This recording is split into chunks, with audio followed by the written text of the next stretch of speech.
right.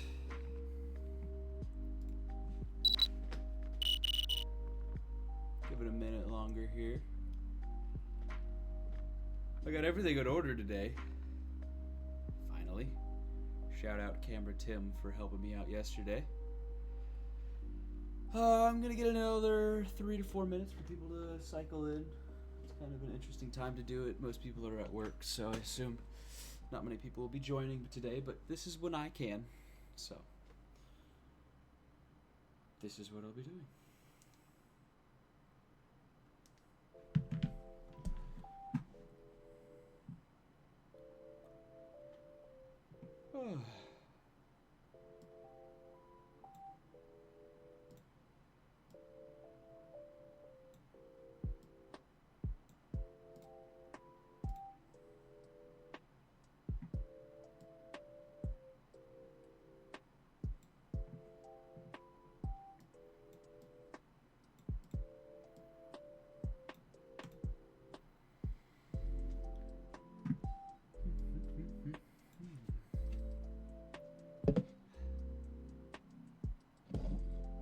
Of course, I'm out of water.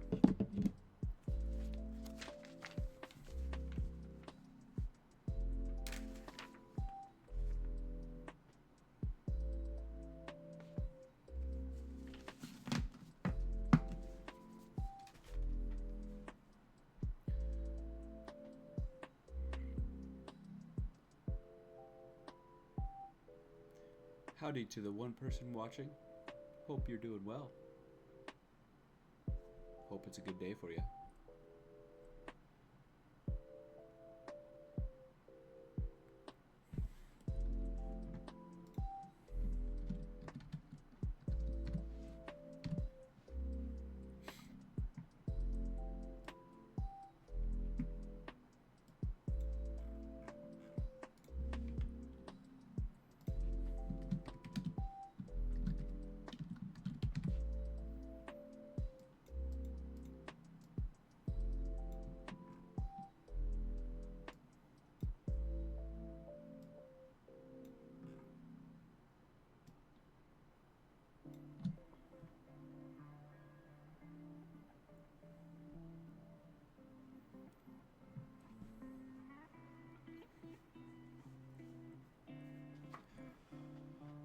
Alright, I think that's about all the time I'm going to sit and wait. Got a little bit of a time constraint today, so we'll just get rocking and rolling here.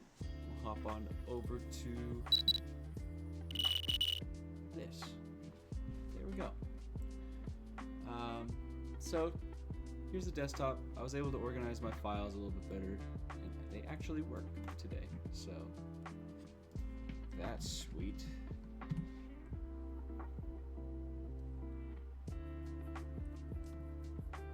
Open up DaVinci here.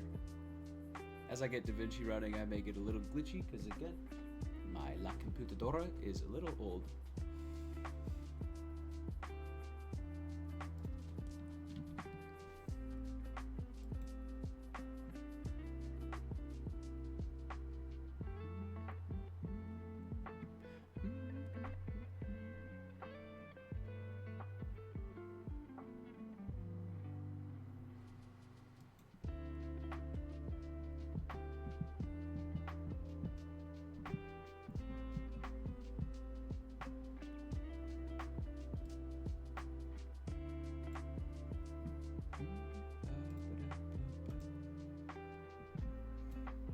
That camera's definitely photoshopped on there. Same with those screens. Doesn't look bad though. Okay, so again, I'm just gonna delete this so we can start over. We're gonna go with a new project today. When you make a new project, or when you open up DaVinci, you're gonna be met with this. The way that the organization works is that we have a local, so everything on the computer itself, a network, a combination of different computers you can have set up, or the cloud. I don't have a cloud account right now, but basically if I wanted to edit somebody else's project with their footage on their computer, you can set it up to the cloud. So instead of having to share all the footage, it's more like, hey, I can use your project and timeline from the files on your computer, which is pretty cool. But today we're just going to be working in the local. This is where most of the time is going to be. You can export or import projects. So like, let's say if this is a project I wanted to share to somebody, I can click it, press export, and then it's going to export it into somewhere, which is a DRP file. DRP file is just the project file for DaVinci Resolve project. If you have a DRP file, let's say like if we have a project that's online that I want to share to somebody, I can export it, send it to them, and then they'll bring it into here and press import on the same DRP file. So, but again, that's more for sharing and other things. And then you have file organizations. You can add folders to different, like combining projects under one umbrella project. You can copy projects, sort and order everything, zoom in and zoom out depending on how many you have. If you want to like see them all, if you'd rather have a list, or I prefer this because it gives you the visual of what it looks like. That's me. I like a good visual. So we're just going to create a new project today. We're going to call it editing tutorial. Wow, spelling is hard. Tutorial. Cool. You can change the location of where it's going to get saved, but I already know where it's going to get saved, so that is perfectly fine with me. And here we go. So this is your editing page here. I'm going to shrink it down in the streaming platform here so we can see everything. Cool. Alright, so when you're met with the project screen, there's a lot going on. There's a lot of things that can get quite overwhelming. We'll go through a lot of these pretty quickly, but I'm going to basically show what is necessary to look at and to organize things. Across the top here, you have a media pool, sync bins, which I'll show you here in a second. That's if you have audio and video and you want to sync them. Transitions will be in here, titles. If you want any of these titles to put onto your timeline, they're in here as well. Same with effects, but you can access all this later on. So the main thing to learn with DaVinci is that across the bottom here you have 7 different categories: media, cut, edit, fusion, edit, fusion, slow computer, give it a second, color space, Fairlight, and then deliver, your export tab. So it's kind of streamlined in the sense of you'll go to each one as you edit. I tend to just use media and then I end up jumping to edit rather than cut. Cutting is fine. I just prefer to do it in the edit tab. That's me, but if you don't want to do it in the edit tab, you don't have to. So, okay, so for media today, I have a project we're going to be working on here. So I'm going to go up to File, Import, Media, and then we're going to go down to First Shared Editing Project, where I'm going to bring in all of this here. So this is my audio files, and then I had to transfer everything to ProRes to make it fit or work with free version on Windows because of my camera setup. Doesn't really matter, it's going to make it easier to set up. You don't really have to worry about it as a beginner. But again, so all of my footage is in this folder here, and then all of my audio is here. We're going to press open. Okay, so this is the audio that I have here captured. Let me try. I don't know where the footage is. Let me try to bring the footage in again. File. Import media. Maybe if I click into ProRes. And then we'll just highlight it all and open. There we go. Okay, so as you can see here, we have all of my footage. You could preview each of the footage here. If you want to, you could press play or spacebar to preview it. Just kind of make sure you have a good clip here. Make sure you're happy with everything you see. The thing I'm going to be editing today is basically just me cooking. It's nothing fancy, nothing super crazy. Just something I played with lighting with, and you know, we're going to have fun with it. So, now that you have all of your footage within the master bin, so here on the left side, this is the master. The master is where you're going to have a collection of all of your bins, folders, and everything else. I highly recommend proper organization. So for me, I'm going to go footage into one bin here. So I'm going to highlight all of my footage. Oh, I didn't get it all. Shift and click to highlight everything, or you can just click and drag. So you can shift. So click, hold shift click again, it'll highlight all of them in a row, or you can select them all. And then I'll also go with fully audio. So all of my audio will be into this bin. Now, the thing that will be different from this project from a lot of film and narrative projects is if you have dialogue audio that was filmed at the same time of filming, what you're going to want to do, so like I'm just going to create example bins. I'm not going to put anything into it, but let's say if I have Jack footage and I want everything that Jack I had specifically that I want his dialogue to be highlighted with, I will put all of the footage into Jack's footage as well as the audio in here as well. Now, when you have both the voiceover audio or just the recorded dialogue audio and the footage together in a bin, you can right-click on the bin and you can go auto sync audio. And what it's going to do is it will go through all of your audio and footage and it will sync up the sound. This is where the importance of specifically like syncing audio when you're filming. Like I will run lavs and I don't run a time code. What a time code is you could put a time code on your camera and Bluetooth it to a microphone and have the exact same time for where you press record on the camera and press record on the audio, and then it will sync it up with time code.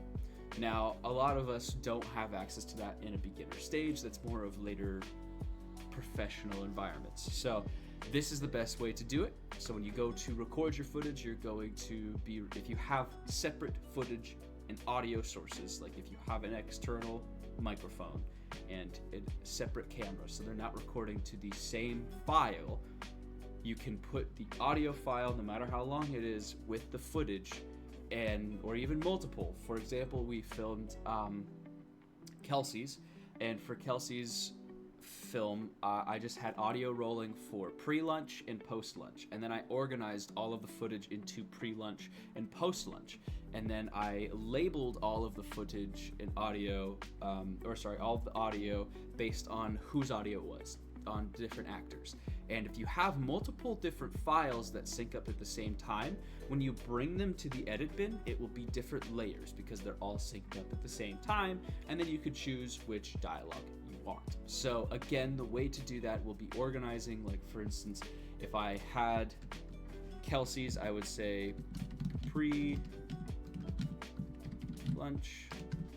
and then in pre-lunch, I would put all of the files, all of the footage, all of the audio into here. And then I would have post-lunch and then sync all of the audio of pre-lunch and sync all of the audio from post-lunch.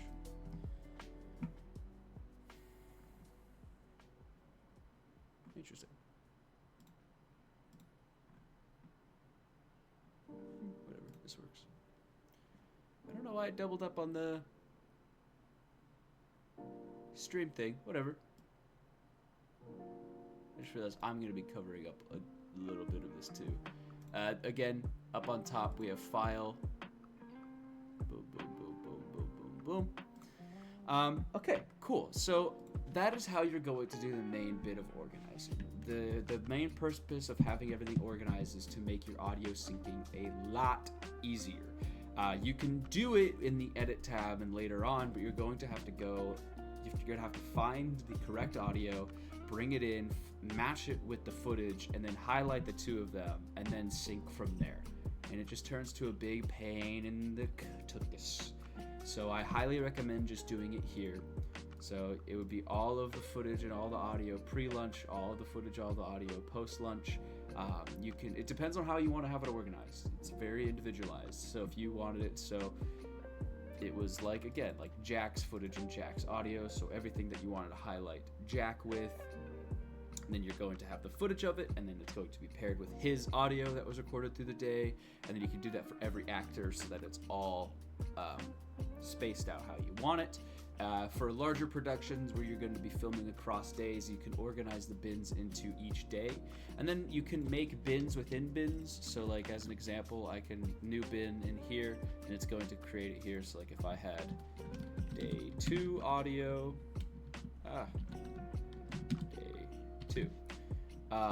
So like if this half of this was on day 2, I could highlight it and bring it over here and put it into this bin. And then you have even further organization, and even in day 2, again, new bin, and so on and so forth. You could have a whole bunch of bins organizing themselves into each other. Again, I don't need that for this specific project since it's more on the basic side, but it is a good thing to know and understand. So, today we have all the footage I want in here. We have all the audio that I recorded in here as well. Now, I don't have any music yet. I'll be figuring out the music later. We could discuss music platforms and how to find the music and download it and what your purpose is, if you need copyright versus non-copywritten music, depending on where you're trying to share it. If it's just for like a private thing, you can do copywritten music, you just can't share it anywhere. Otherwise, you're gonna have to use royalty-free music like we're listening to on Stream Beats here, because otherwise I would get in trouble. So, hold on.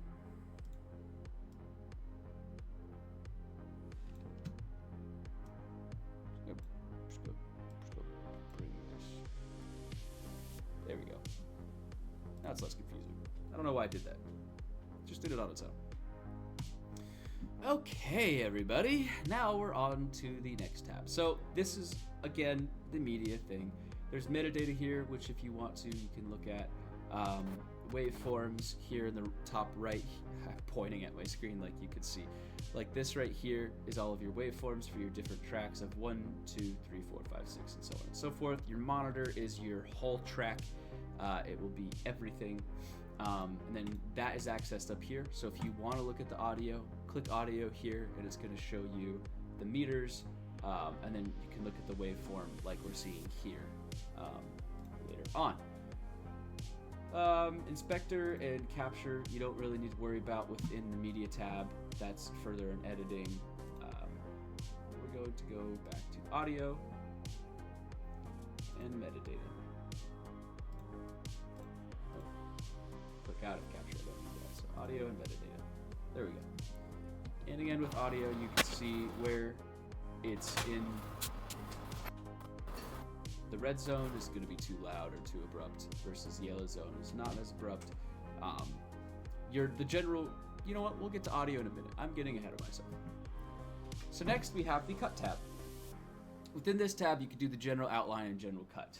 Just as like a rule of thumb, just to get informed with the process of editing on here, we will select everything in here and we'll drag it down. So when you select everything from the footage bin and drag it down, as we could see, it is placed here. Now, you might be confused. Well, why is this empty over here? Well, technically the project starts here. DaVinci just does it that way. You can mesh different projects, and this is the start of this project, is anything that is lighter gray as we see over here versus the darker gray here. So, in the general look of things, in the cut tab, we have a lot here. So this is your timeline on the bottom here. This is just general look. On the top here is the entire timeline, so you can skip through everything from start to end if you want to. And then this is going to be a more precise looking around. Navigating on here is, of course, going to be the easier way to do it. You can either click and drag this timeline bit here. You can use your arrow keys to go frame by frame, so like left and right on the keyboard does this. So 1, 2, 3, 4, 5. You could hold shift and then do it, and it's going to be skipping every 5 or every second. Whatever you're filming in, it's going to be skipping that much. I'm shirtless. Great. So I don't need that clip. I don't know why I got shirtless. I didn't like the lighting for the first two. So this is where organizing comes in. As you cut and edit your project, you can kind of skim through, find the takes you like, and run through them. Within the cut tab, you have access to a whole lot of things. So for example, if you want to look at all of your guides, so if you wanted a guide on there, hello, guide.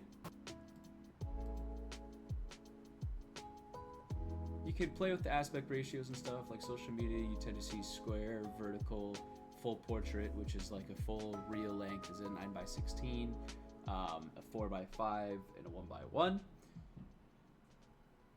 1x1. In broadcast and film, this is typically your average views here. So you have a 16x9, rather, so 16x9, a 1.33, which is usually for anamorphic, which is what I filmed my faff off in, 1.77, which is a more dramatic anamorphic, and then 1.85 and 235 are very cinema film stuff that I've never touched, but it is, you can turn any of your footage into said file form or into said aspect ratios if you want to. Safe areas and guides, you can kind of see, place a guide around it. If you like are shooting on social media, then you want to keep it away, so if you can see right here, this is what I would see in social media versus outside of social media. Turn these off. My guides aren't coming, which is interesting. Rulers, these are pixels. So if you want to see exactly where your pixels are, you can pull up the ruler and get yourself into that guide. That's okay. So, cut tab, let's see.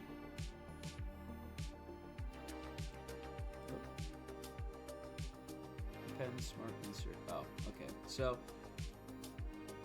these are like, if you had different files to add in, you can select them up here and then drop them in a different places. So ripple overwrite will, let's see, ripple overwrite will insert the footage into where you have your marker. So like this clip wasn't there, and now if I press Control Z, it gets rid of it. So like if you have a specific spot where you want to drop a clip in, you can go to the timeline, click the footage, and then do a ripple overwrite. It's just going to place it and split the footage evenly.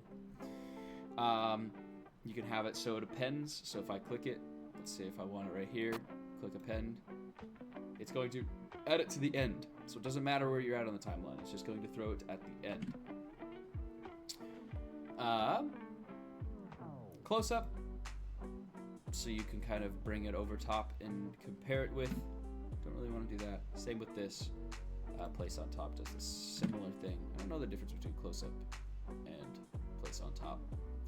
And then source overwrite. So if, yeah, it's just going to remove what's below and then also place it on top. The cut tab is always interesting. There's a lot you can do. You can add points of interest, fast forward and fast review it all.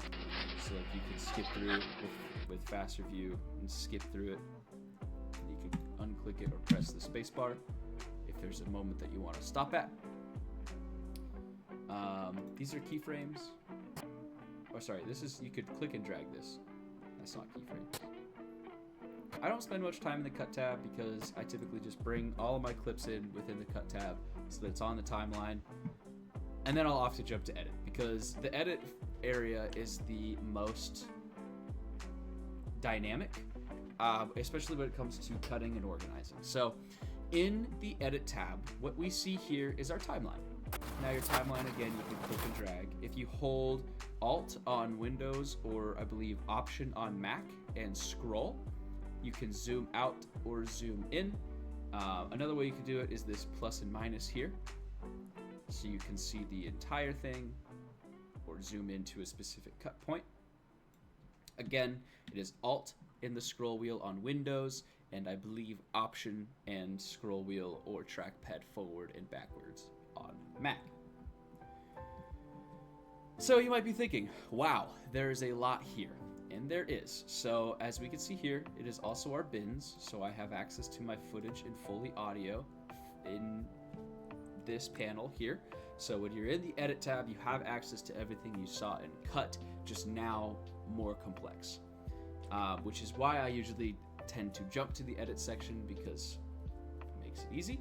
Oh, I added a marker. So this is flags and markers. If there's a specific point where you want a marker, you can bring it in and then it will be like a point of interest if you want to. I tend to not use markers.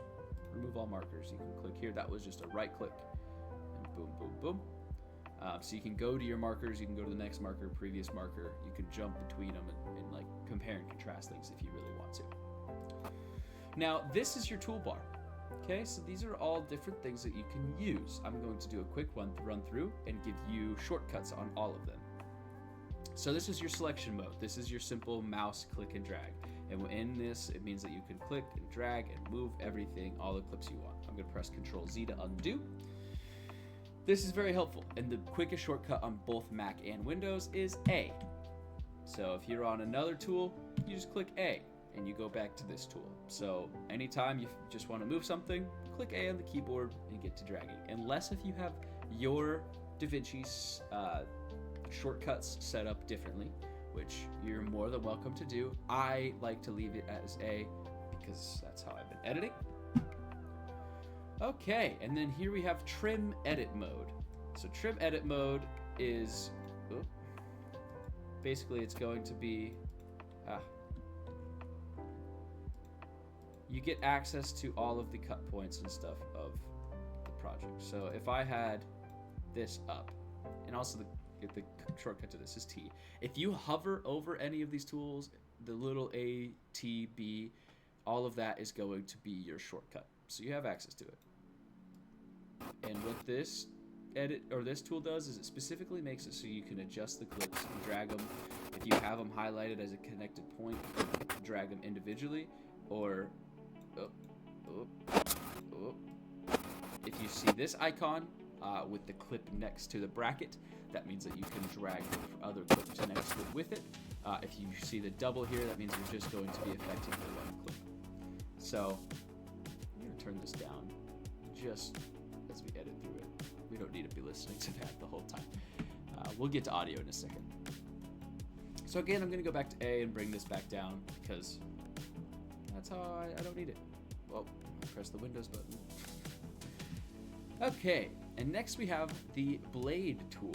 The blade tool, which you can click in the toolbar or press B. So if I'm on A here, if I press B while over a clip, it's going to change it to a blade. What the blade does is when you click, it separates a clip. So if I wanted to cut this one in the middle, and you can either select and drag both or one, it's just going to split it up. So the most often, God dang it. The most often time I personally use the blade tool is if I'm running through it, running through my footage and seeing the cut points of where I want. It's like this is the intro section, right? This is where I'm going to start the footage. I can use the blade tool and just highlight it over where I'm at selected, press A, and then delete.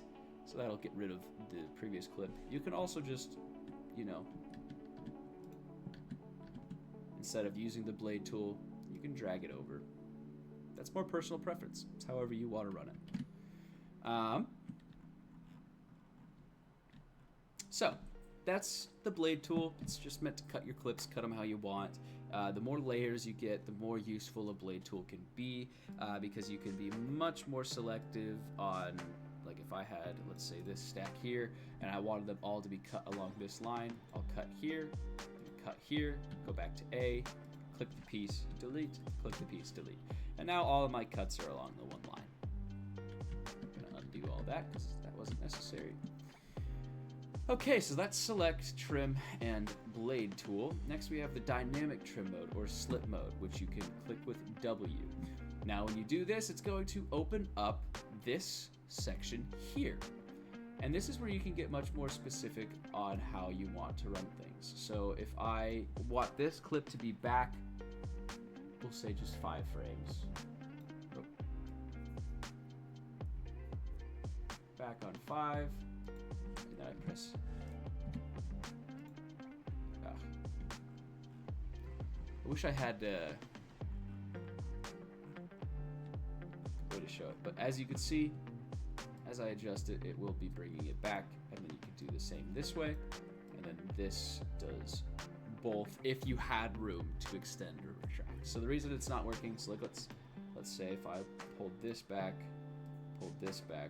you can also click the space in between clips and press delete, and it will remove the space. Again, that is a very important thing to know. So if I have 2 clips and I put space in between them, if you click the empty space, you press backspace or delete, it will remove this space. You have to be careful when you do this though, because if I have like this and I delete this space, it will put it over top and delete the clip that was behind it. So whenever you delete, it's going to delete the space in between the clips. Okay? It's a very useful tool. So I'm going to delete the space and show you the slip tool.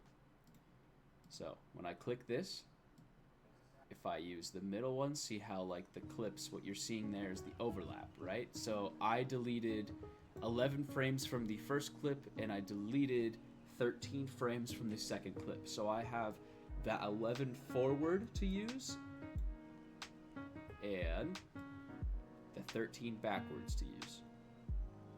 Okay. Pretty straightforward. The slip tool is useful, but I tend to just do most of it manually in the selection mode. If you find it to be more helpful and beneficial for you, use it. Use it how you want. So I'm going to go back to the selection tool. I'm going to turn off slip mode. So this is more of a mode. It's not really a tool. So if you have the mode selected at any point where there's a joint, I have access to it.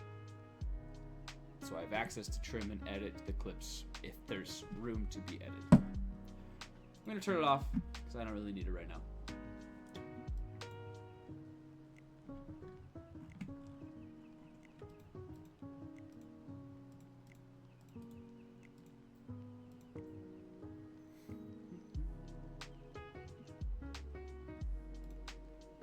Okay.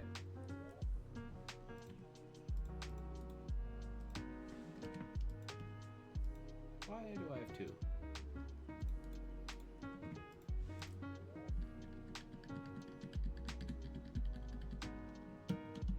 Oh, I have gone too far.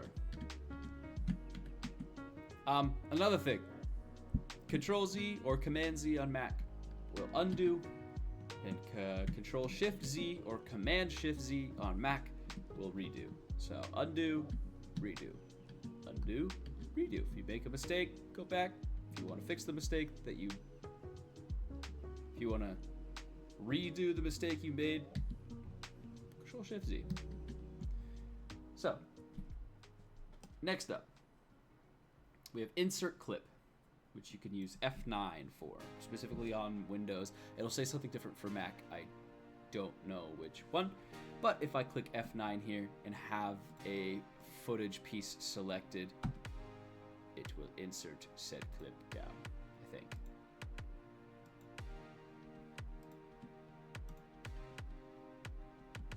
Maybe? I don't use that. I don't really know what it does. So we're gonna skip over it. Overwrite clip, same thing that we saw in the cut tab. If I have one of these selected, you can go ahead and maybe if it's over it. So if I have it over,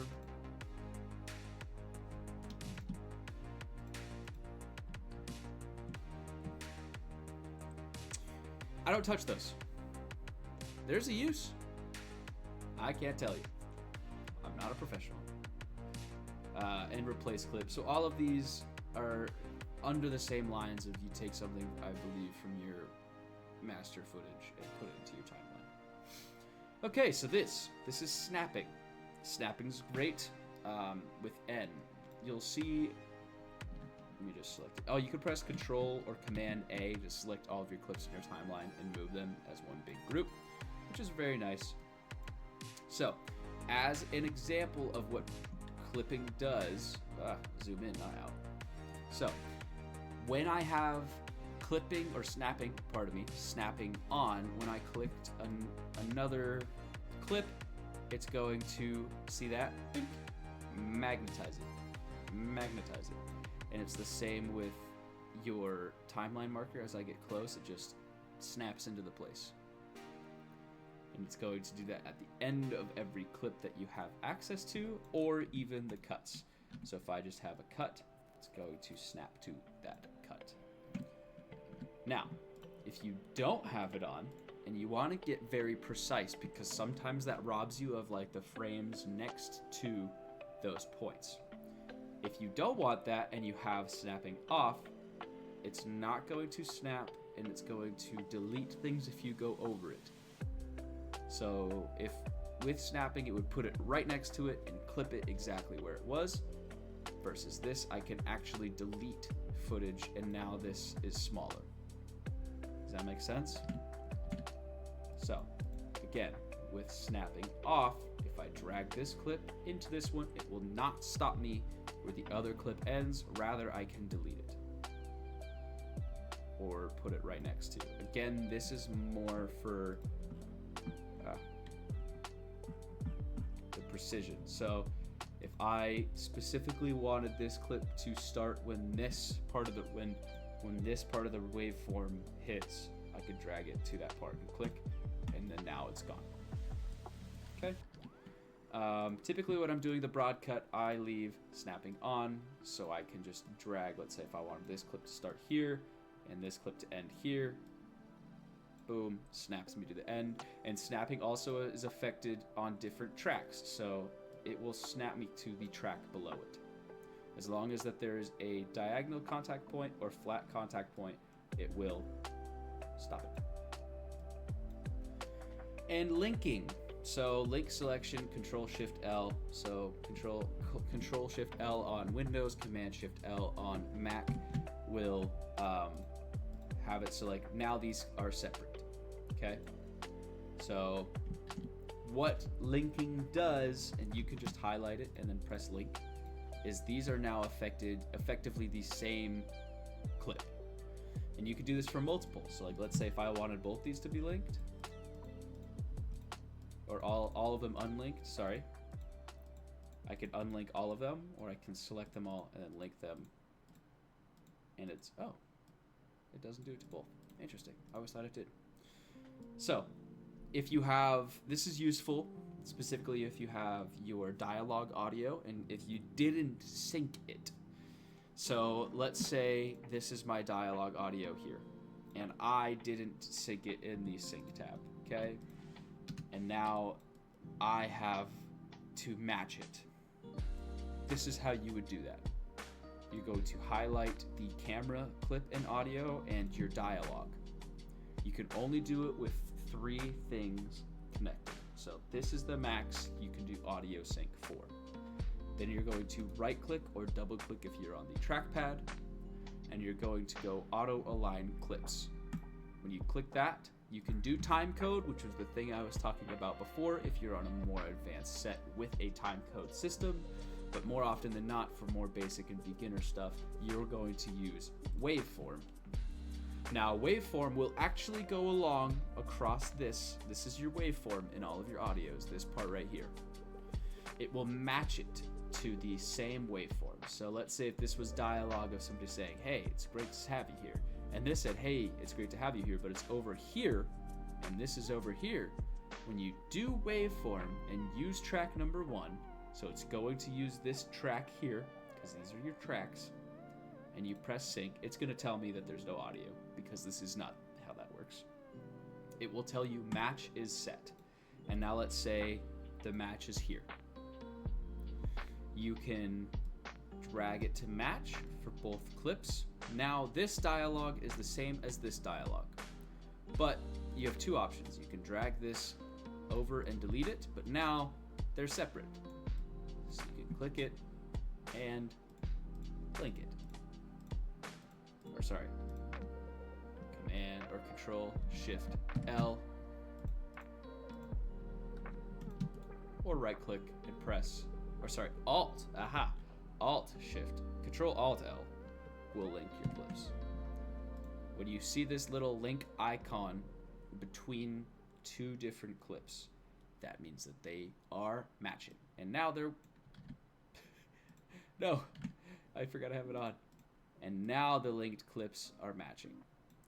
This is useful, so if I wanted to edit this bottom audio separately from, even though they're linked, I can turn off the linkage here. So everything on your timeline that was linked can be unlinked with the click of this button. I'm going to reset because that was not the intention of my edit. Okay, position lock. If you have this locked, you want to press lock on it, guess what? Now I can't move it. I can click and drag, but it will stay where it is. Because I've locked it. So this is nice if you're picture locked, you don't want to mess it up. You can highlight all of your clips together and click that lock button so that way you don't accidentally mess it up and drag it out of place. And then have to reset it and go across the whole thing. So as you create your picture lock, I highly recommend, let's say if this clip and this clip were picture locked, highlighting both, locking them, and then now neither of them will move or edit. You can cut back on them still, but you can't physically move them on the timeline. Again, super helpful when you are trying to picture lock. There's also a way to do it here. You can lock the track. Oh,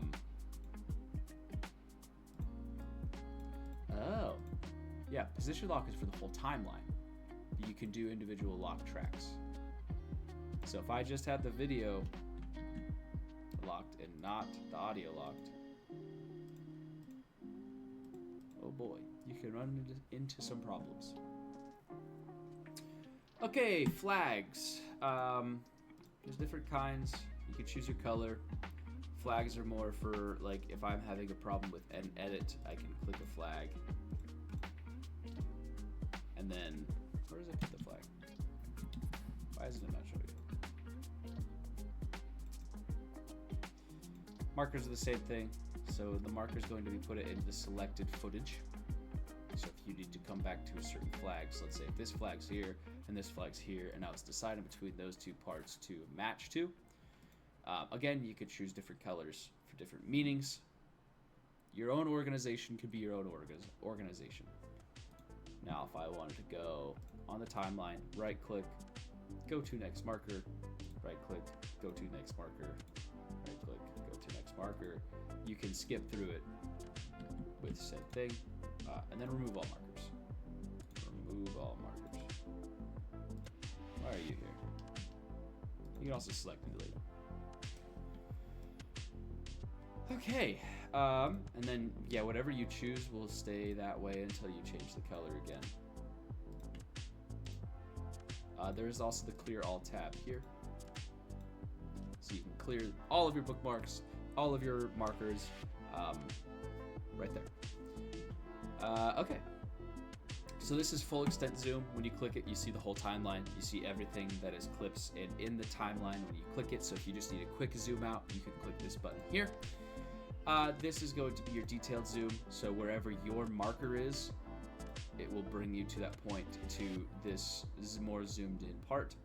And then custom zoom, you can have set. So if I wanted it to be really tight, if I zoomed out to this, when I press this again, it'll go to the custom zoom. Typically I have it like this, and I'll hop between this one and this one. Custom zoom's nice. You can kind of always get a good look on things when you're zoomed in.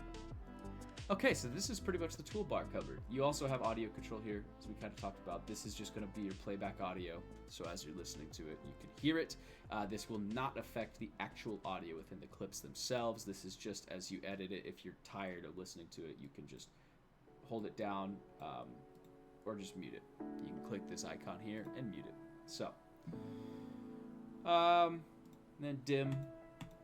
It's kind of just, it not muffles it, but it brings the audio down for you. So you can just click dim here. You can hear the difference here. So you can play between the two. Here in voiceover, if I wanted to add a voiceover, you can click it, and then you can choose you can name it whatever you want. Your input, like for instance, I have a microphone here, so it will be going off of the microphone that you're currently listening to me on, and then you can create a voiceover here, record track, audio 1, audio 2, and then you just click this button, and then it's going to do a countdown, and then you do your voiceover. 3, 2, one. And then, all of a sudden, things happen. Right? And now I have... And then, all of a sudden, things happen. So if you need a quick voiceover. And then, all of a sudden, things happen. You can make one. It's a really helpful tab. I honestly have used it for personal notes. So like, if I'm like really struggling with an edit and getting frustrated, I could just go.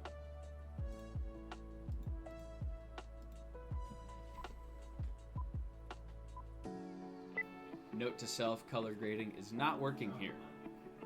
Or something. Note to self, color grading is not working here. So then you can come back and edit it. VoiceOver is very cool. It's very useful. Okay, keyframe tray. So this is keyframes. You can extend and grow it too.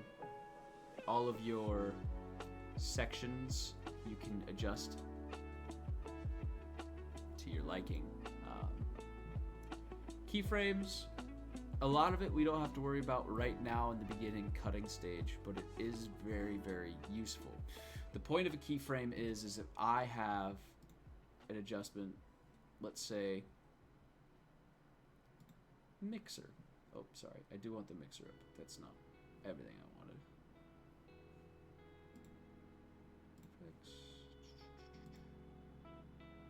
Metadata, if you want to look at how it was recorded, bit depth and everything, there's metadata.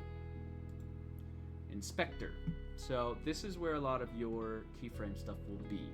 Specifically with video, the best way I could teach you is that this is your keyframe selector here. So let's say at the beginning of this clip, I wanted it to be zoomed in at this amount, but by the end of the clip, I wanted it to be zoomed in a whole lot more. Your keyframes, as you can see here, you can adjust and change them here.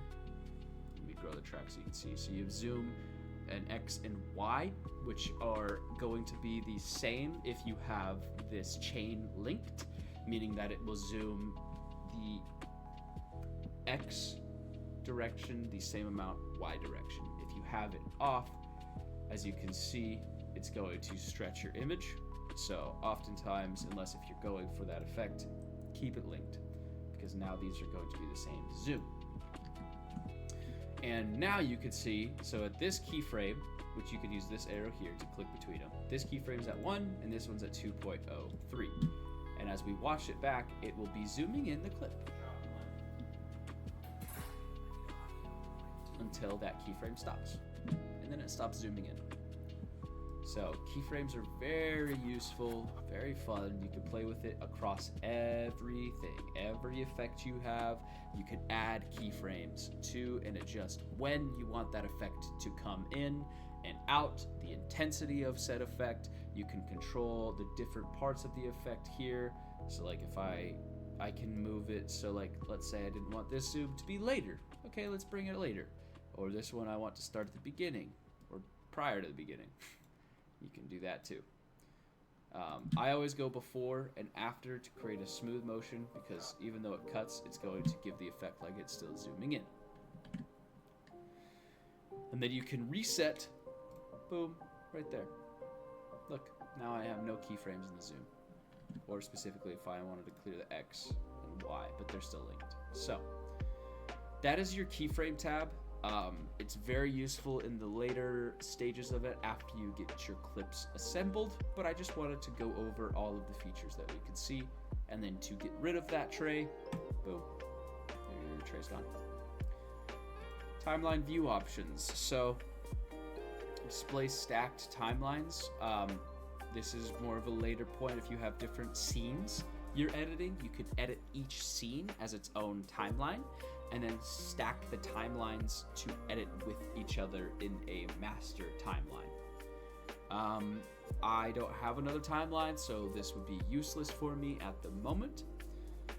Display subtitle tracks, display audio waveforms, so audio waveforms, and then I don't have a subtitle track, but you would see the subtitle track along the top if I did.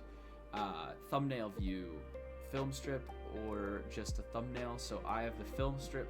So basically, as things change along the footage, you can see in this display them change, versus if I had thumbnail, then it's just going to be the thumbnail of the entire footage I like to have film strip so I can see when things change.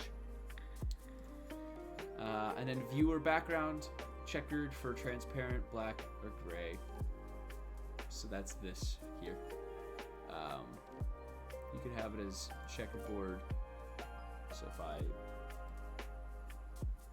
Oh, wait, I'm on the wrong clip. So if I zoom out, checkerboard,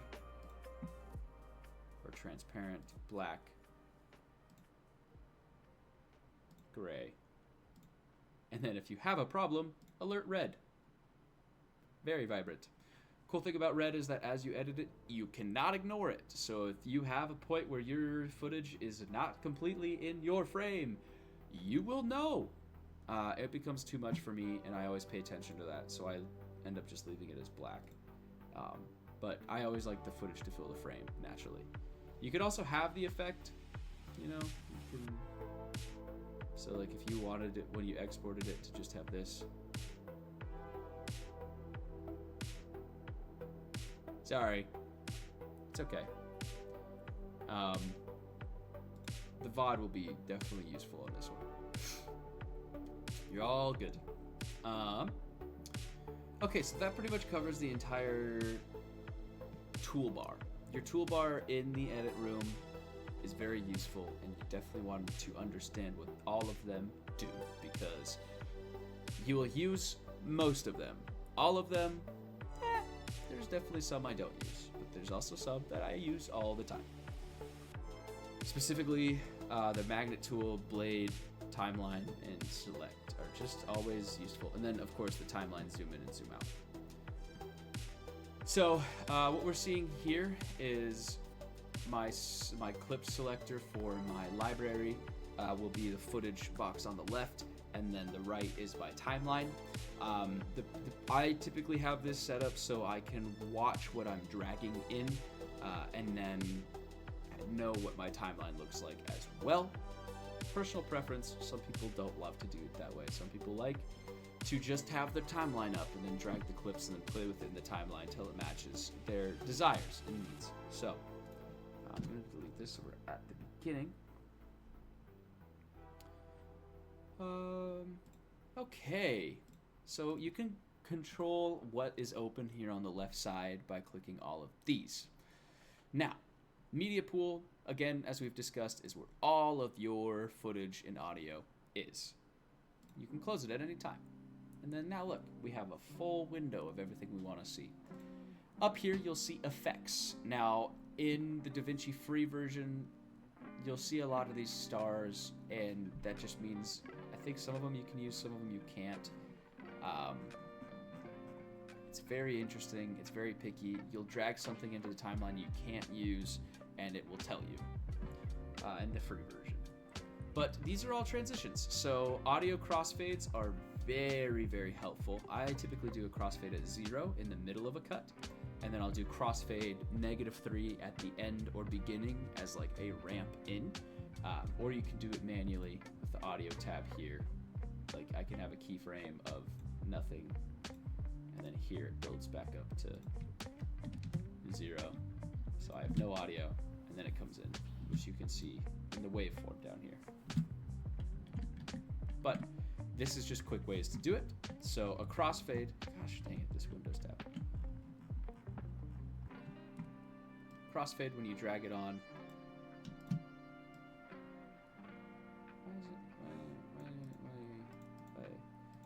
You can control how long of a transition it's going to be. There is a max and there's a minimum, but it's like 1 frame or a second long transition. And this is going to blend your 2 audio clips together for a more natural sound. It's very, very helpful, very useful, especially when you get into complex edits where your sounds are different or recorded at different times. It gets a natural blend between the 2 of them. So that is audio transitions. We just pretty much have the crossfades. Everything else you can do for audio within the actual audio panel. And then you have your physical ones. So you can see a preview of it if you highlight across it. So an additive dissolve will go between the 2 clips like this. A blur dissolve will go between the 2 clips like this. Cross dissolve will go like this, so it doesn't change the transparency or anything else. Dip to color, you can change what color it goes to, but this one's black. Non-additive dissolve, which is just the negative of your clip, your first clip and your second clip blending. Smooth cut, which is very weird. It like morphs the two clips together. It's a very interesting effect. It can work. A lot of these transitions I don't use because they often look tacky. So like we have iris ones, which starts from the middle and then goes out of all these different shapes. Which I always think of like the Batman transition. So your iris ones will be starting from the middle of that shape going out. We have motions, so like one clip, the first clip will be separated and separate out. Push, it slides it one side, sliding in just brings it in. They're just, a lot of them don't look very great. Like the wipes these are kind of cool. There's times where you can use this. Clock wipe can be used to like show a passage of time in a cool, interesting way. You can have like your character pretend to move the footage. You could use an edge wipe. I've done that before. It's kind of cool. It's a lot of fun. The transitions, you can just kind of jump through them all. They get really strange. Like there's a lot happening there. They're just a lot. Now some of them are actually pretty cool, like glow. I believe that is if you can't preview it, by the way, that means your system's not working, I guess. But again, you could go through all these transitions and try to find what you like. In the effects toolbox, you will also have titles. Titles, this is how you get your texts on screen. There's a lot of versions of them. There's a lot of things you can do. Like if I wanted circus, you will drag it physically into the timeline, and then you will click it. And when you click it in your inspector panel on the right side, you can control your text. Yippee! You can control the color of your interior is that color here. You can control the font. You can control the type it is. If it's light, bold, italic, whatever. You can control the size of the font. You can control the tracking, the line spacing, if you have multiple lines.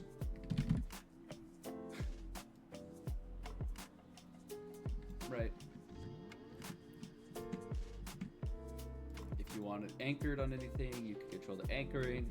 This is all stuff that's really fun to play with from a text perspective. And then you can even go to layout of like, if you want it to go on a path rather than the circle. The cool part about titles is you can just have fun with it. However, a lot of these I tend to not use.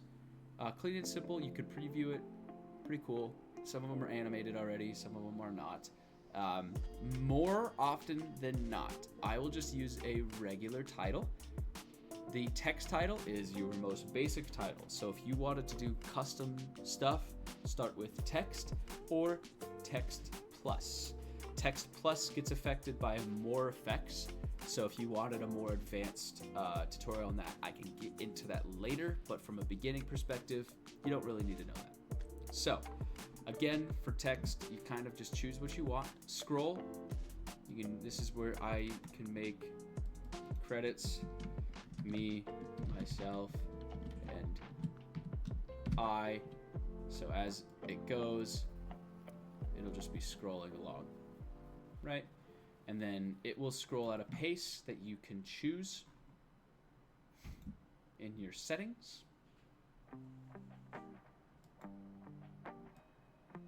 You can control the opacity of it. Yeah. Title is really fun. Title is also a lot. But you can have pre-made ones, like this one's kind of cool. You can have animated ones. ones that have like a reveal, ones that there's just a lot of them that are very fun. Animated ones. Some of these I don't even know if we could do, but subtitle. This is what we saw before. Subtitle tracks will appear by itself, and it will auto. Sometimes it'll auto do it, or you can do it yourself. I can get into that later, but you can drag the subtitle for as long as you want the subtitle.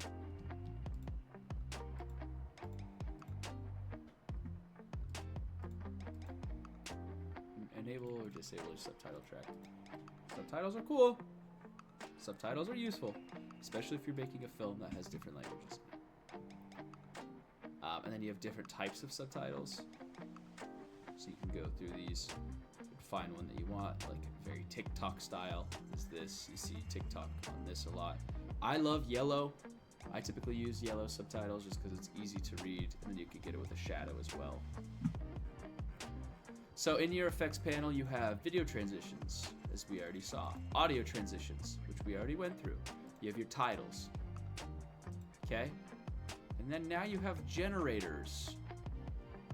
Now, generators is something I'm not even super familiar with. These are like a news, you know, when you watch the news and it's like broadcast news, right? It's not even loading it.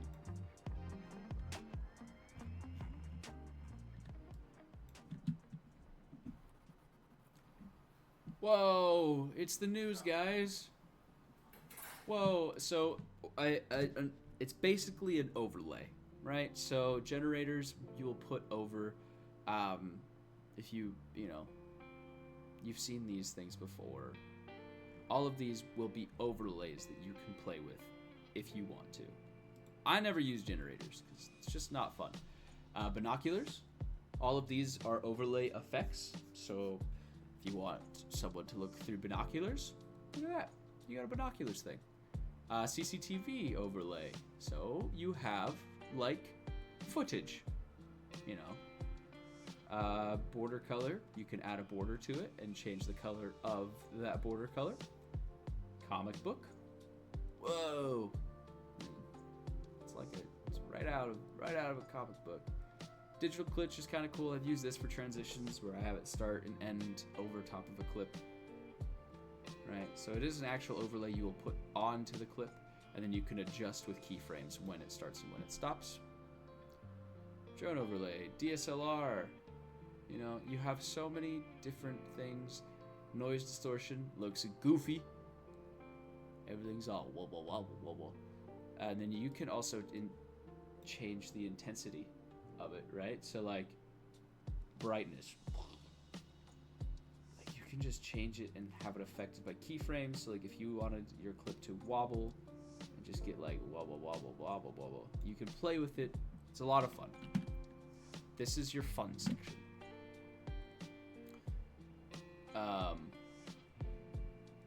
Yeah, play with it. Have fun. This is a section where you can just kind of jump around and look at things. Totally recommend people just to pop in and look around. Resolve effects. This is where we're getting into the point where we don't really have access to a lot of these in the free version. So, and a lot of these you will see within the color tab.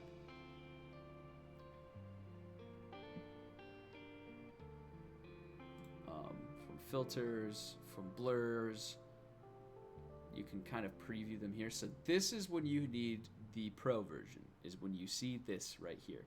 So I don't have lens blur. They won't even preview it. I have Gaussian blur, which is controllable. Gaussian blur is your most useful type of blur if you want to blur something.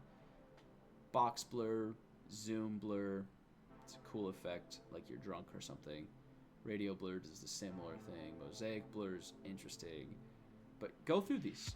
See which ones you want. See which ones and that you can use versus not use, which a lot of them you can't. False color is really useful.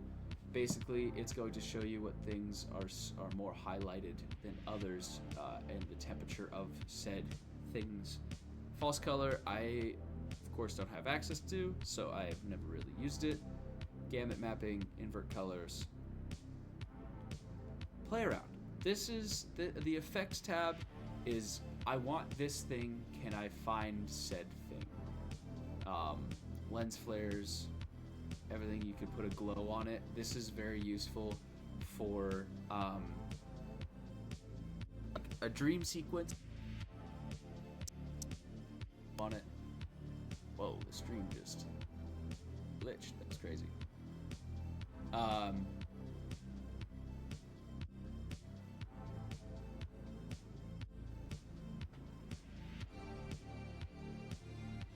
So a lot of this, I could run through each of these effects for hours. It would take forever. So I'm not gonna do it.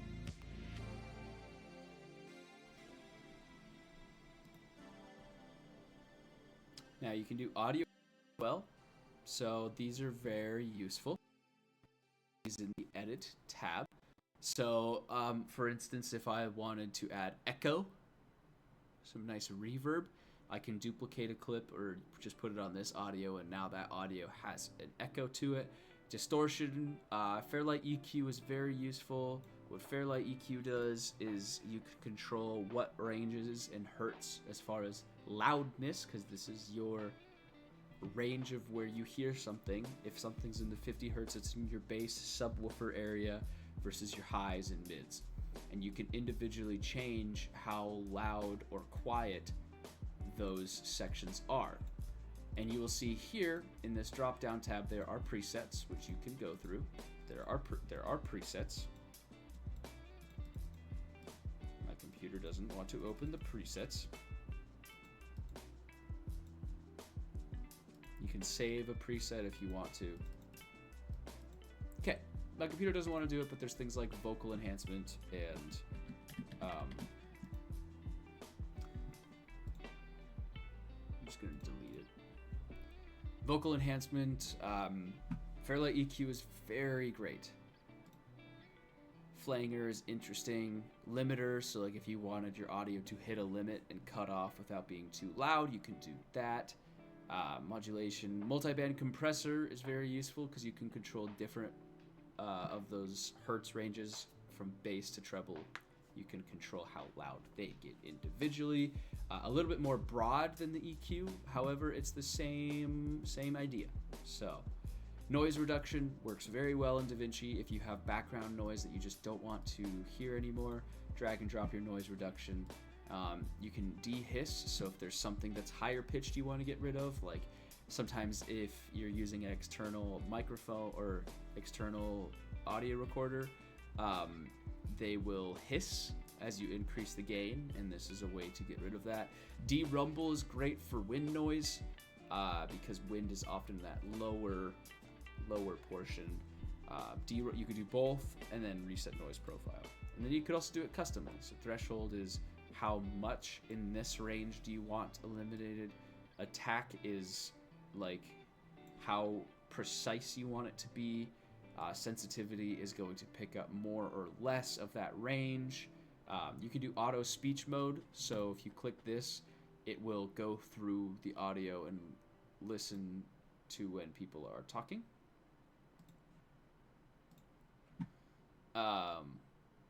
Reverb, you can control like the reverb of a room. So cathedral will have a lot, concert hall will have a certain amount. So like for music videos and other certain rooms, if you want a specific reverb to match, you can do it custom, or you can control how wide or tall a room is for its echo and reverb. Very, very fun. Soft clipper, that's if there's a max amount of audio before you want it to cut off, similar to the limiter, but a more precise range. So typically when you are editing something, you don't want your audio to go above like -3, otherwise you will be blowing out speakers. So I typically will have it set just at like -4. And then you can control the shape to be more pointed, so like the second it hits it, it just limits it. or you can have it curve so as it approaches it softens out. And then you can have your output level be louder or quieter.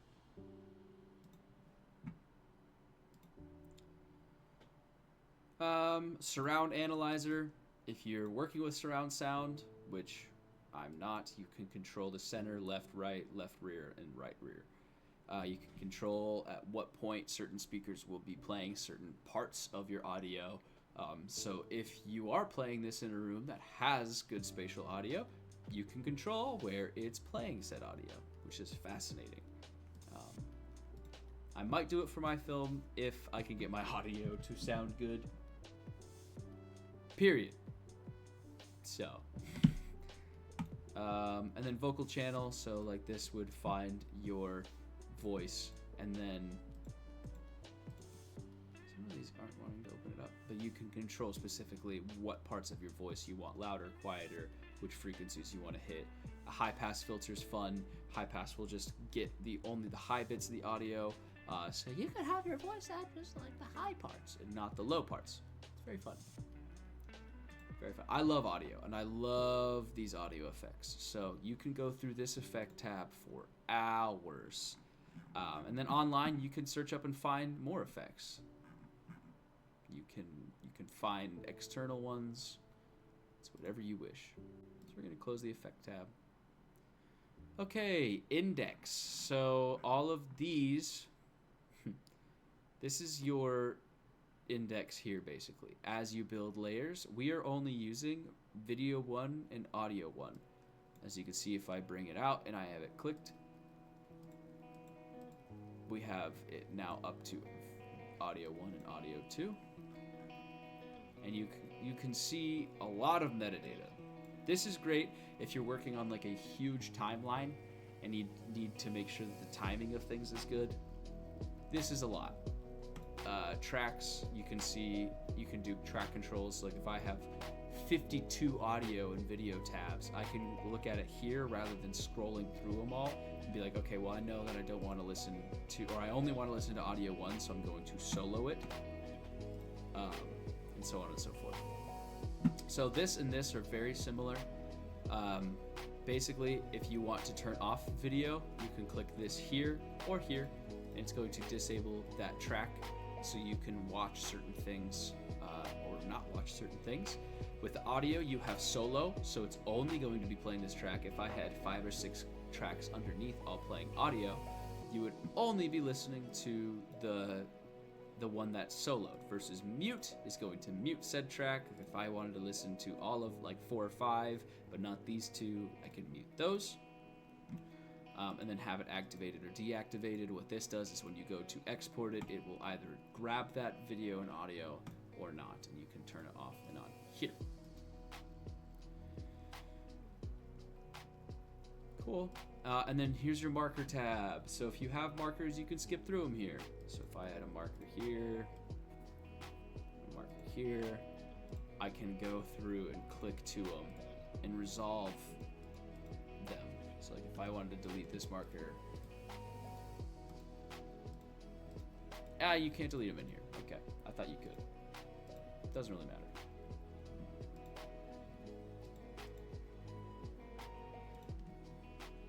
So your index is just another organizing tab. It's a place for you to place and find keyframes within your program or within your timeline so that you can select and use them. Sound library. Sound library. So DaVinci Resolve does have a free one. You can download it. I don't have it downloaded to this computer, and I don't have a whole lot of room, so I'm not going to. But if you did want to download it, it'll bring you to this page here. And in this page, you can set up your sound library, get your licensing for it, and then you have to do a license agreement, basically saying that you understand what the license are. But the sound library is actually pretty great. You got a lot of access to certain sound effects, ambient noises. There's a lot in there, and I believe you can add some of your own clips to the sound library as well. It's very useful if you just want to have access to a sound library. It's great for beginners.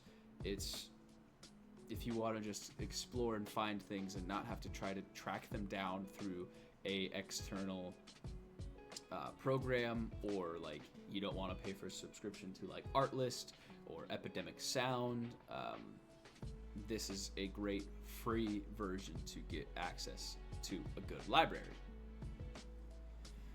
And then keyframes. So again, what I kind of discussed about keyframes over here and having access to them in the timeline, you can have them all pulled up here. Now, you can lock the parameter. So transform is specifically going to be controlling this section here. Cropping is going to be controlling this section here. Composite, lens correction, all of the things that you have enabled, it will add to your keyframes. And then you can control them in here. And then you can expand it. And see, these are linked. You can unlink it here. You can skip to different keyframes. You can, I forget what this does. Rotation angle. Basically, you can go through all of your keyframes and adjust them through this keyframe tab at the top. I typically just leave the effect tab open, shrink it down a little bit, and boom. So that is going to cover everything up here. I usually hop between media, keyframe, and then if I have the sound library, which I do on my Mac, I don't on here, then I'll go to that as well. Okay, so now on to the top here. So what this is my master source thing, right? So I have it currently on source clip. So if I go to the media, it's going to look at the source clip. Now, if I have source tape, it'll just kind of have them all selected as I go through them. And if I pressed play like here, it would go to the next one after this footage ends.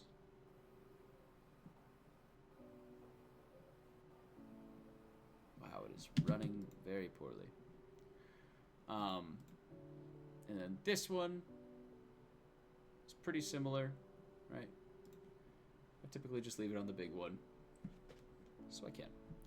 When you are going through the source stuff, if you only want to pull the footage, you can grab this film clip icon here and drag it down, and it's only going to bring the footage. Now, if you want specifically just the audio from a clip, you can drag just the audio. Or you can grab this here and drag both. You have options. Here where we have fit, this is going to be the zoom. So actual size, this is how it would display on a computer. So this is 4K footage, so it would fill up my entire monitor.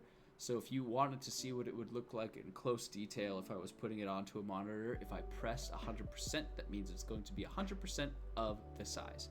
And you can get really detailed if you're doing like masking and you want to get really close, you can bring it up to 300%, or you can make it small and kind of get, I don't know why you do that, but you can. I typically just leave it as fit, so it fits the window that we have open. You can navigate the time here, so basically each one of these clips has a different time code to it from when I'm starting to ending. You have access to see it here.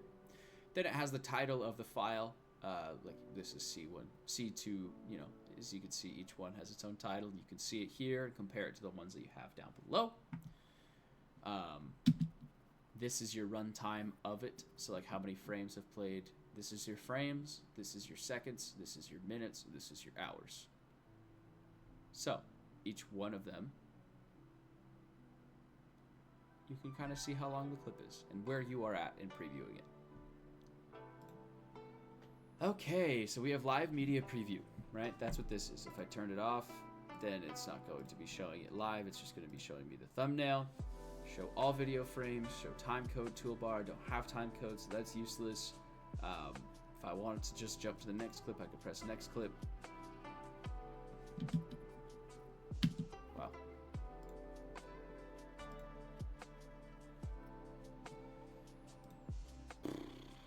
Previous clip.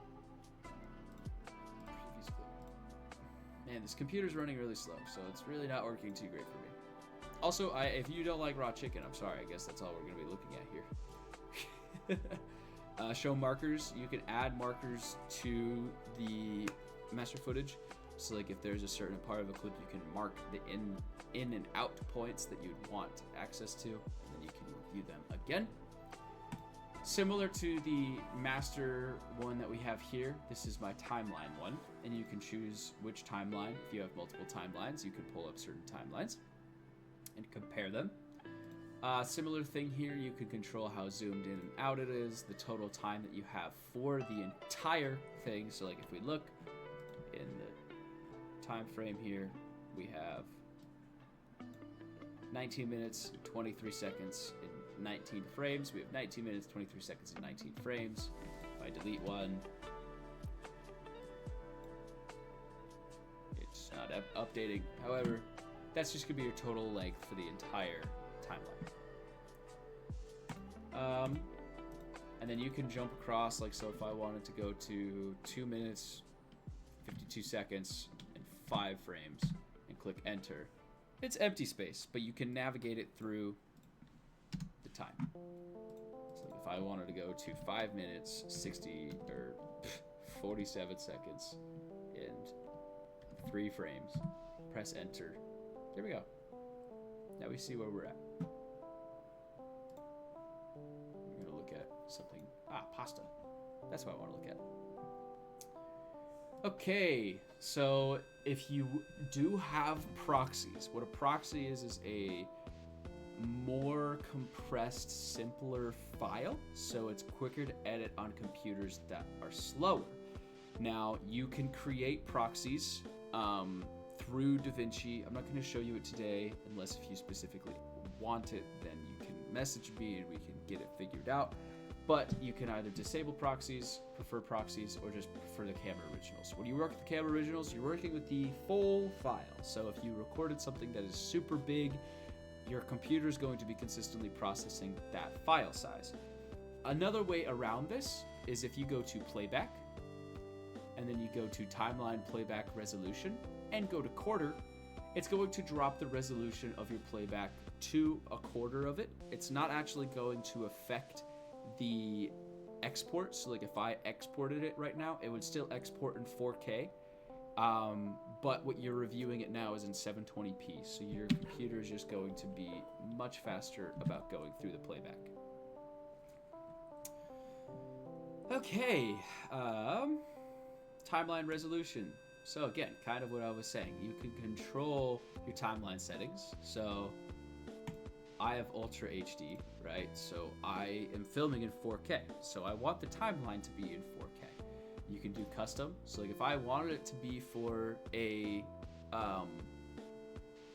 TikTok or Instagram reel, you can quickly come up here and do portrait. And now it's in TikTok, Instagram reel, or Square for like Instagram posts, which I think I've used Square before on a couple different Instagram posts and stuff, but it's not super common that I would. But this is a place where you can do it. And you can do custom as well if you want specific resolutions and size. In your timeline settings, this is going to be how it exports, especially if you do match timeline. So my timeline resolution will be the 3840 by 2160, which is 4K. So you can do custom here and have it set to that if you want it to be less. Pixel aspect ratio, I always do square, unless if you are shooting in an anamorphic or a cinemascope. Again, more advanced things that you don't necessarily need to know. Timeline frame rate, you can have it match what's recorded. I recorded it in 24 frames per second. So it's going to be matching the timeline. Scale entire image to fit for mismatched resolution. The monitor, my monitor is only 1920 by 1080. It's not a 4K monitor, so it's going to be playing it however it sees from the system. And then you can go through this if you want. There's a whole lot here. Output, so this is when you actually export it. Use timeline settings for output scaling. I leave this on all the time. And color, I typically leave it DaVinci R yellow, red, green, blue. That's what it stands for. DaVinci's yellow, red, green, blue is great. My timeline color space, I want it to be in Rec 709. These are all a whole bunch of different options. Like for instance, I actually filmed this on Cine S-Log 3, So that is the color space. So when I go to the color tab, it will automatically be brought to this. And then I do want it to be outputted in Rec 709, as that is just the standard color color space. So I'm going to press OK. Okay. So if you just want to watch the footage and if your color grade is and your effects that you have is slowing down the editing process within the edit tab, you can turn it off. So that way all of the color grade goes away and all of your advanced effects goes away. So it makes for a more streamlined editing direction. Single viewer mode. So I can go back. This is where you can split it or have the one. Again, it's up to you. If you just want to watch the timeline, you can do this, or you can split it between the two. I'll just keep it on this so people stop looking at chicken. And then again, kind of like similar before, you can go through all of these.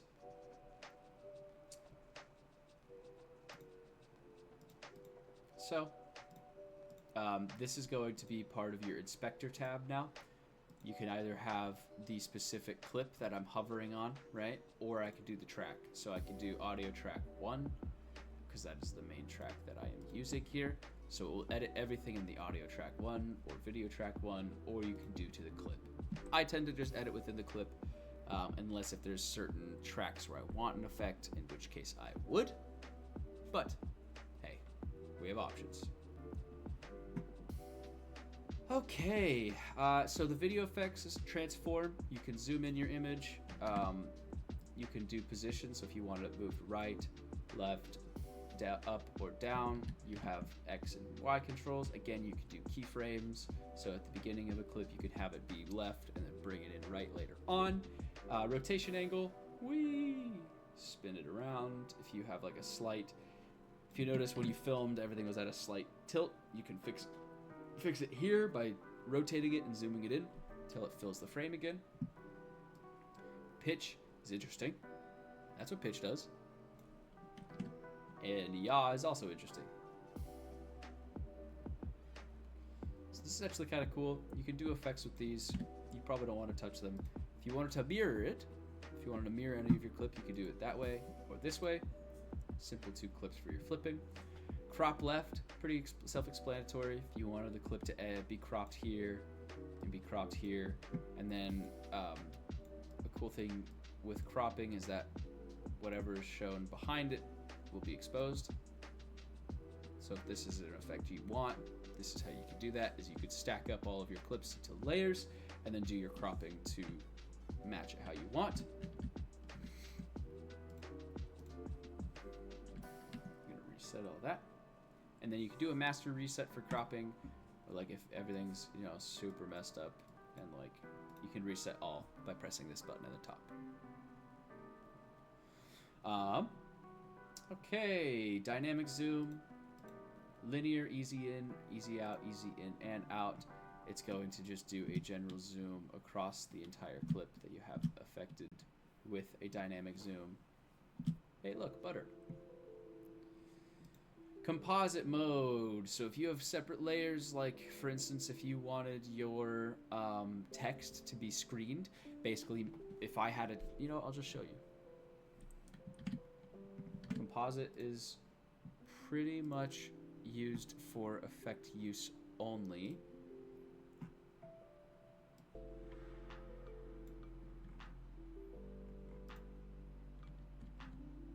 God, I keep pressing the freaking thing.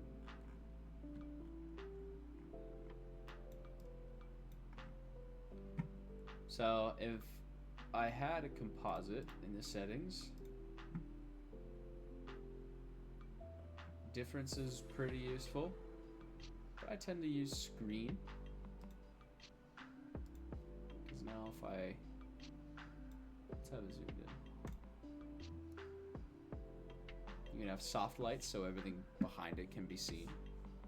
Basically, it's just, you can play with it a lot, but it's how it's going to be shown over top of another clip. Okay, speed change and stabilization if you want to do speed. So if you want it to be fast forwarded, you can do that here, and it's going to physically adjust it within the timeline. You can do, I typically zoom by frames per second. So if it's filmed in 60 frames per second and you slow it down to 24 frames per second, it's going to give you a very smooth slow motion rather than the change speed. Depending on how many frames per second you shot will determine how smooth your slow motion is. If you filmed in 60, 120 frames per second and you slowed it down, it's going to look a lot better than if you slowed down 24 frames per second.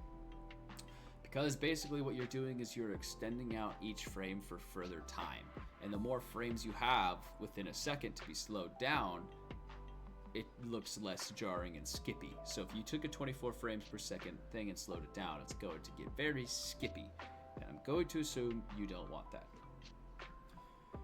Stabilization. If you have a very shaky clip, stabilization can be useful. This is the very basic version of it, so you can do it to the entire clip if there is a clip that you want to be stabilized. And again, it's very general. When you do stabilization, you're going to cut down the clip to the size you want it to be stabilized as. You're going to press stabilize. It's going to examine the clip and put a stabilization on it. When you have it on, it's going to zoom it in so it doesn't bleed out. And then it's going to just kind of... Hold on, what is this song? I'm going to skip it. It can distort it a lot too. So if you have a super shaky image, it's going to do perspective warping. So it will physically be moving the frame to match the stabilization, and too extreme is going to make it look really jarring. So I would typically just use the stabilization mode for like a slight handshake. Anything more than that can be too much and very noticeable. And then when you do stabilize it, you can control how strong the stabilization is, how smooth it is, the cropping ratio. That's all stuff you can play with later on. Lens correction. If you have a fisheye lens, or if you film something at a lens that just doesn't look very great, you can increase the distortion or decrease the distortion to get your image to match the rest of your timeline. Play with it. Most of the time you're not going to need to do this, but if you analyze it, as we're seeing here, it's analyzing the clip. All right. Never mind.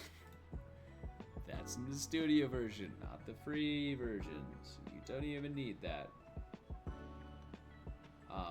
Cool. So that's all of your video transform stuff. Audio, you can control the general volume of a clip, as you can see in the waveform. Now it's stupid loud, I don't even want to play it. You can increase or decrease the volume as necessary. You can also do it by clicking here. This little line is going to be your volume. You're going to get a lot more precise if you do it in here though.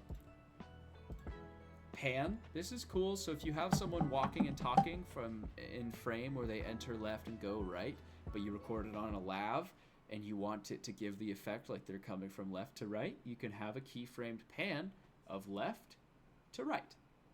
So it will actually put audio in the left channel to right channel depending on how you pan it. AI dialogue leveler, pretty cool. You can tell it's AI, but it's getting better. Pitch, I can increase the pitch of things or decrease the pitch of things. If you want something to sound super demonic and dark and gross, decrease the pitch in both semitones and cents. Play with this. This is fun. Equalizer, which we kind of talked about before. So your hertz is going to be the actual pitch of the sound, and then this is going to be your volume or gain. Anything above -10 is too loud. General rule of thumb is not above -6, really, to be safe. And then you can control the channels. Like if you wanted to drop off, you could do that. You can have a fork. You can have a negative fork. I like drop offs if I'm gonna have it on. Play with this. Play with it, people. Play with it, play with it. So this is your basic audio editing. This is going to get you to just a general, this is good enough for me range. And then if you have effects applied, you'll be able to control them under the effects tab. If you have a transition applied, you can control how long the transition goes for. So like if I have a video transition, let's just say this gross hexagon iris. apply it. I don't even know if he applied it. A smooth cut.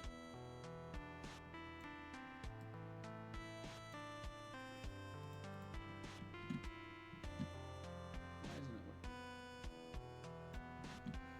Oh, this computer. Oh. Anyways, you'll have control. And then file, if you just want to examine the file. Look, oh, actually, I recorded it in 59.940. So let me see. Timeline.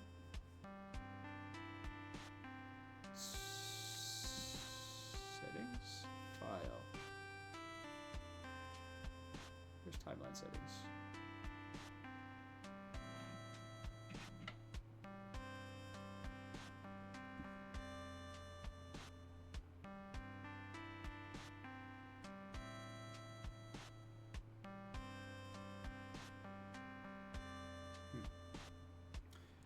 This whole toolbar is a lot. So this is going to be everything about DaVinci if you want to check for updates, preferences, keyboard customization. So if you want custom keybinds, instead of like A being your select tool, if you want it to be Z, I don't know. You could do all of that in here and make custom ones. It's a lot. It's very advanced, unless if you just have a workflow you want. Under the file, you can make a new project. You can create a new timeline. So like if you have a timeline and you for one scene, you want to make another for another, then you can do new timeline. And when you go to the media pool in the master, you're going to see your timelines. So this timeline we are currently working on is right here. Let's say if I wanted to add a new timeline, it's going to appear here, timeline 2. So you can control how many timelines you have. Yeah, I don't need 2 timelines. New bin versus smart bin. Smart bins will auto collect things and auto sync things. New timeline we just talked about. Close current time frame. Close project. Save project. Control S. DaVinci often does a lot of auto saves, but if you see in the top here your project title is red, give it a save. That means it hasn't saved in a while. Highly recommend keeping an eye on that. Save projects, Control S or Command S on Mac. Save project as, you can save it as a specific type of file if you want to. If you want to import media, bins, timelines, anything else from your computer, that's how you do it, is from here. Import a project, same thing. Import metadata if you want to add certain metadata. Export just the timeline or a subtitle or current frame as still. Let's say if this is a screenshot I wanted to have for my end credit, you can do export current frame as still, and it's going to save what you currently see on your timeline as a still image. Export the whole project, Control E. These are more just quick export settings. The actual export is that rocket ship in the bottom we see over there. Export metadata from media pool, blah, blah, blah. There's a lot here. Project settings, if you want to control the entire project and its settings, you can do that. Timeline frame rate, I guess I was at 59.94. Oh, and then, shoot, I had it.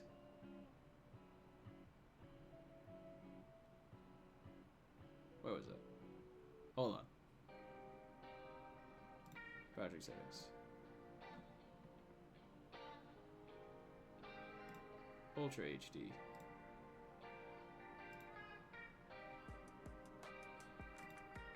Save.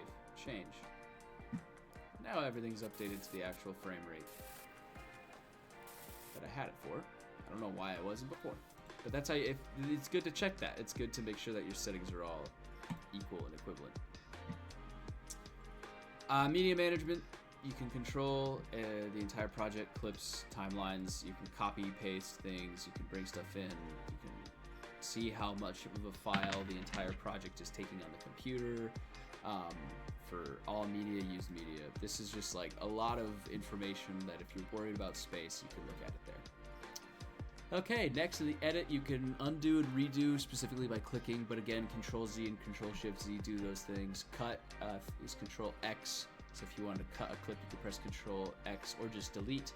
A lot of this Control C, Control V is pretty similar across a lot of different things. Remove attributes. If I had a clip selected and I had a whole bunch of effects on it, you can go to Edit and then Remove Attributes, and then it's going to, you can go through and click whichever attributes you want to remove and reset.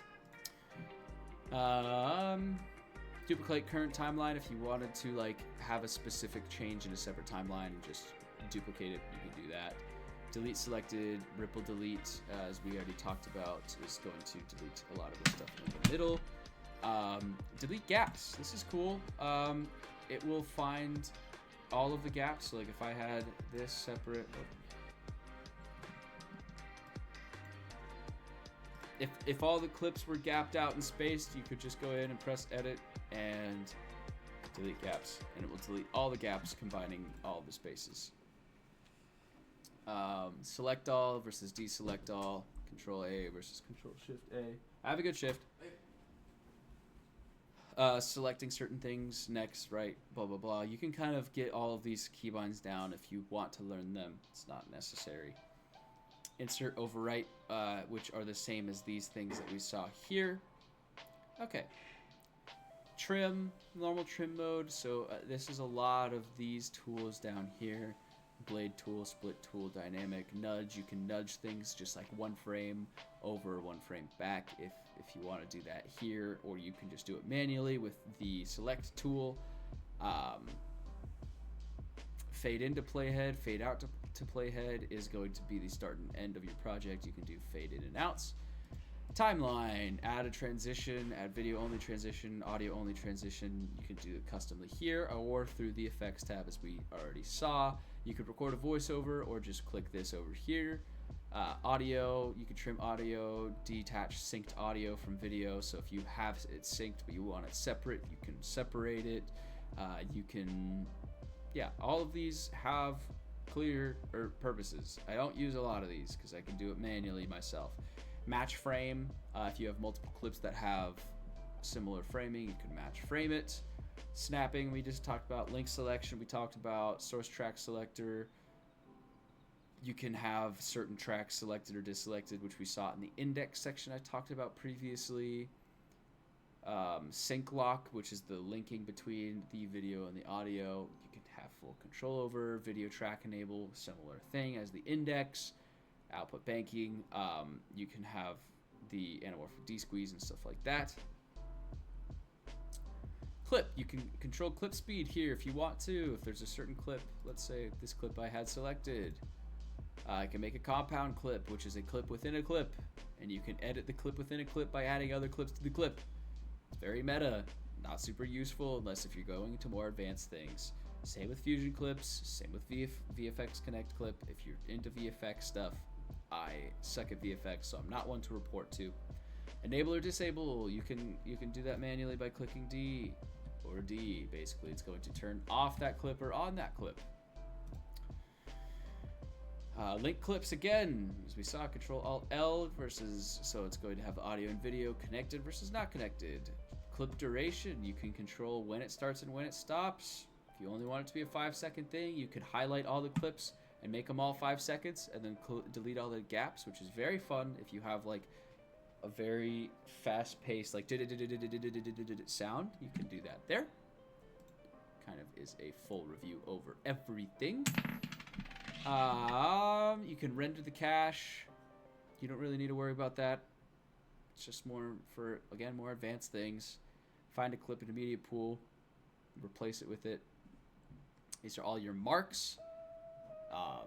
If you want to learn markers and stuff, they're very useful. I don't like using them and they frustrate me, so I'm not going to recommend them. But if you want to figure it out, there's plenty of YouTube videos discussing the mark tab. View, as we saw from that color thing up here, if you want to bypass the color in Fusion, you could do that. Source timeline viewer, it's everything I kind of already discussed and you have access to right here is in your view. Playback, use optimized media available, proxy handling, prefer proxies, prefer camp originals, disable all proxies. We can control that here. Timeline playback resolution, I put to quarter so it renders for a little bit quicker. Render cache again, delete render cache, manage render cache. More advanced stuff. Play reverse, if you wanted it to play backwards, you could press J. Play forward will bring you back to L. These are all just kind of fun keybinds. Fast reverse, if you want to go Shift J, Shift L.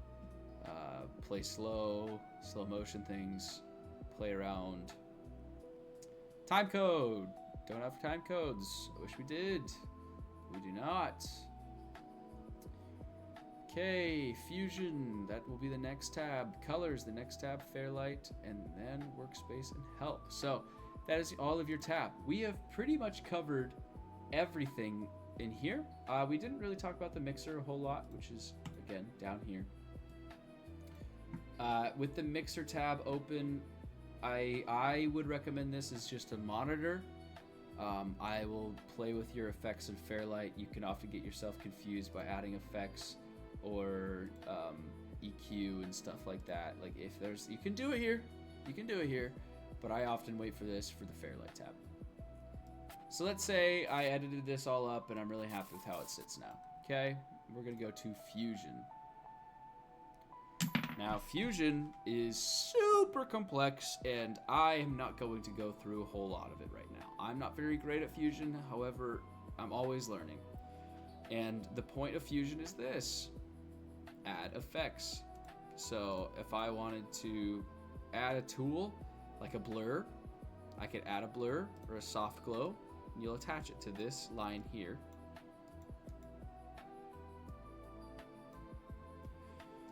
And you can control how much of a soft glow, box, whole threshold, gain, glow size. Wow, I'm actually not well versed in this at all, but this is your effects panel. This is where you can add all of your fancy effects that you want. This is very, very fun. Some of it you don't have a whole lot of access to because of the free version, but the free version gets you a lot too. I can do a very in-depth learning process for both of me and you guys as we go through this. Yeah, but this is where you're going to go through and affect certain clips. Color tab. This is color grading. It's going to have a list of all of your clips that you have, and then you can scrub through and find your hero shot or the shot that you want to have focused for your color grade. And then here are your nodes. So you can right click and press add node corrector, or you can press Control S for another one. Or sorry, is it Alt S? Alt S. So your nodes, these lines mean that this one is affected by nothing before it, but this one, everything after it is affected. So like if I do an edit to this, it won't affect this node, but it will affect these two nodes. And now in these nodes, you can go to the effect panel, and this is where you can do, like, if I wanted a Gaussian blur post, right? It's going to be affecting all of these. But if I, for instance, this is your main color panel, okay? You have control over your tint, your white balance is between the temperature and tint, your hue for the entire image. You can change contrast, very useful. We love good contrast. Pivots is going to control, bring up the histogram. You can see the red, green, blue, which is your RGB, which all three combined make this image. Your image is just a combination of red, green, and blue colors in different layers. And you can see the histogram in the bottom right. What the histogram is that this is overexposed and this is underexposed. You want basically some parts to be touching, but you don't want it fully over the top. Like if I just... Okay,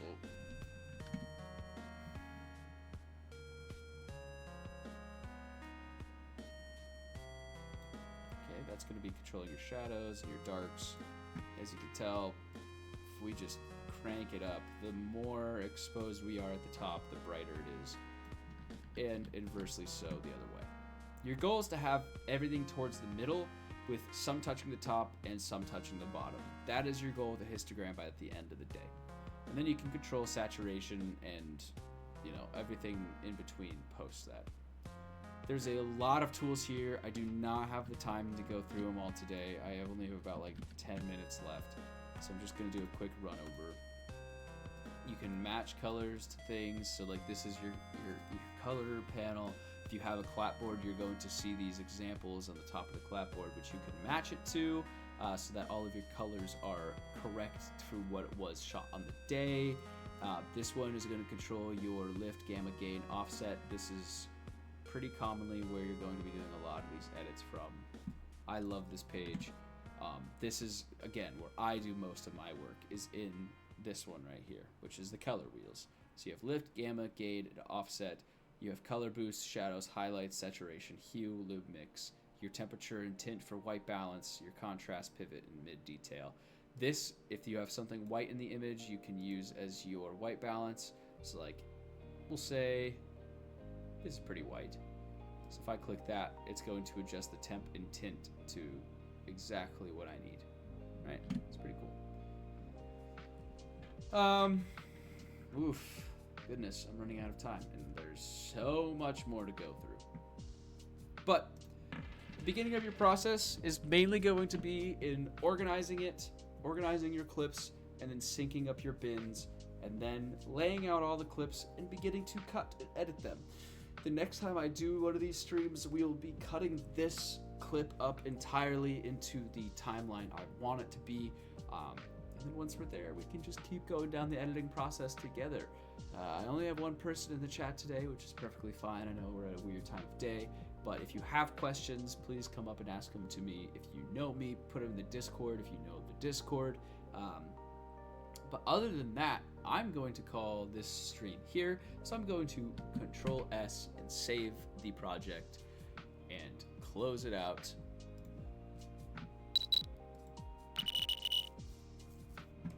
There we go. So, what did we learn today? A whole lot.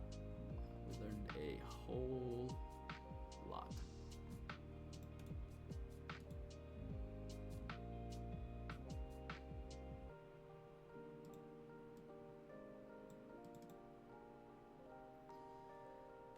Well, is there any other questions I have before I log off here? Doesn't appear so. I know that was a lot of information. There's a lot more to learn.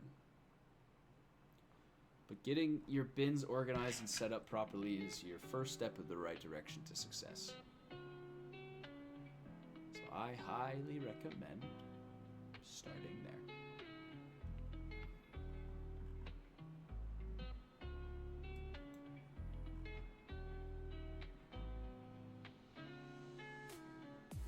All right. Well, I've been going for an hour and 57 minutes, which has been plenty enough time to teach some people some things. I will be posting this VOD and the links to it in the Discord. Very long, a lot of information, and we'll keep going. I plan on doing these twice a week whenever I can fit it in. And yeah, we'll get these projects edited sooner or later. So, well, this has been Austin. I appreciate you stopping by and hanging out. And if you have any questions, let me know. But other than that, y'all are free to leave. Love you. Bye-bye.